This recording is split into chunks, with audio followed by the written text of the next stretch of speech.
एक बार गणेश जी महाराज एक सेठ जी के खेत में से जा रहे थे। तो उन्होंने उनके खेत में से अनाज के 12 दाने तोड़ लिए। उसके बाद गणेश जी के मन में पछतावा हुआ कि अरे, मैंने तो सेठ जी के यहाँ चोरी कर ली। तो गणेश जी इस चोरी का प्रायश्चित करने के लिए सेठ जी के यहाँ 12 साल के लिए नौकरी करने लग गए। एक दिन सेठानी अपने हाथ राख से धो रही थी। तो गणेश जी ने सेठानी जी के हाथ पकड़कर उनके हाथ मिट्टी से धुला दिए। ये घटना होने के बाद फिर सेठानी जी सेठ से बोली कि ये कैसा नौकर रख रखा है कि नौकर होकर उसने मेरे हाथ पकड़ लिए।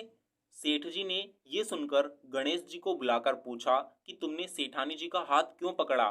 तब गणेश जी बोले कि मैंने तो एक सीख की बात बताई है कि राख से हाथ धोने से घर की लक्ष्मी नाराज होकर घर से चली जाती है और मिट्टी से हाथ धोने से लक्ष्मी घर में आती है। सेठ जी ने ये सुनकर सोचा कि गणेश है तो बहुत ही सच्चा। फिर उसके बाद उन्होंने गणेश जी को कुछ नहीं कहा। फिर उसके थोड़े दिनों बाद कुंभ का मेला आया। सेठ जी ने गणेश जी से कहा कि गणेश, सेठानी जी को कुंभ के मेले में स्नान करा के ले आओ। तो गणेश जी सेठानी जी को कुंभ के मेले में स्नान कराने ले गए। सेठानी जी किनारे पर बैठकर नहा रही थी। तो ये देखकर गणेश जी ने उनका हाथ पकड़कर अंदर आगे की ओर जाकर उनको डुबकी लगवाकर ले आए। तो घर आकर सेठानी ने सेठ जी से कहा कि गणेश ने तो मेरी इज्जत ही नहीं रखी और इतने सारे आदमियों के बीच में मुझे घसीट कर आगे पानी में ले गए। तब सेठ जी ने फिर गणेश जी से पूछा कि ऐसा क्यों किया गणेश तुमने।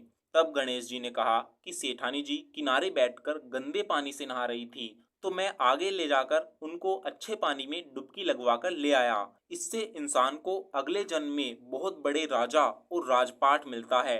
सेठ जी ने सोचा कि गणेश है तो बहुत सच्चा।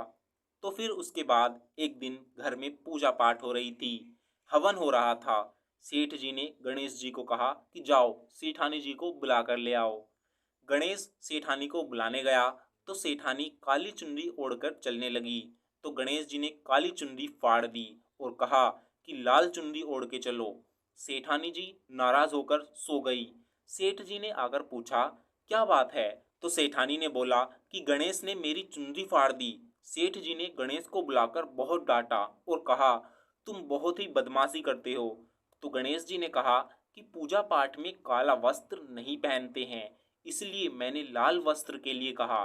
काला वस्त्र पहनने से कोई भी शुभ काम सफल नहीं होता। फिर सेठ जी ने सोचा कि गणेश है तो बहुत समझदार।